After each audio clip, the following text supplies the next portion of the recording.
Is there a constitutional issue at play between Democrats and Republicans over the elections? Check this out. Leave your comments, ding the bell, share it with your friends, and subscribe to our channel. Linda in Auburn, Washington. Hey, Linda, what's on your mind today?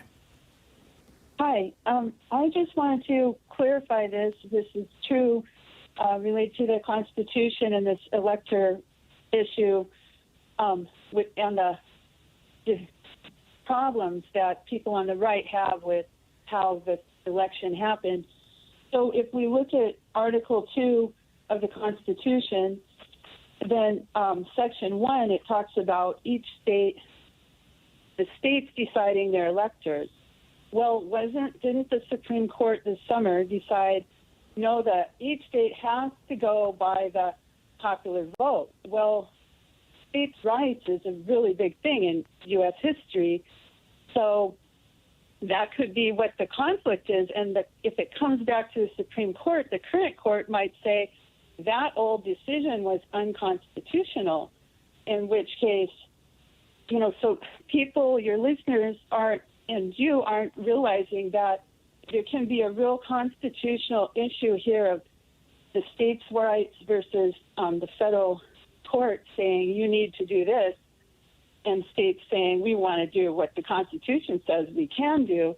So both sides feeling righteous, not just one side that are mostly Republicans, or all Trump supporters, I guess we could say, feeling like people are feeling like they are just complete criminals. But actually, just look at that and look at it in terms of states' rights, and then think in U.S. history how each state wanted their rights, because they had different religious philosophies. Like the Quakers were very different than the Puritans. And I related to that. I learned hugely different. Like they didn't teach women to read, the Puritans, till the 1830s. So. Right.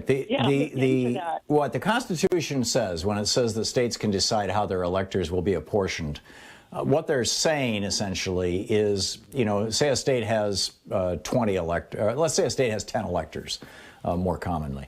And a state can choose to say, okay, whichever presidential candidate gets a majority of the vote across our state, they get all 10 electors, and whoever doesn't get the majority of votes gets 0.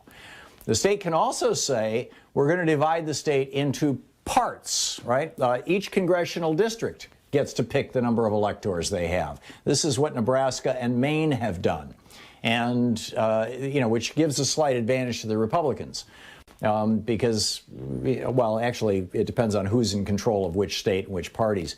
Or a state could say, we have 10 electors, and we're going to say, Joe Blow got 22% and 20% of the vote, so Joe Blow gets 2 of those electors, and Mary Doe got 40% of the vote. She gets 4 of the electors, and like that.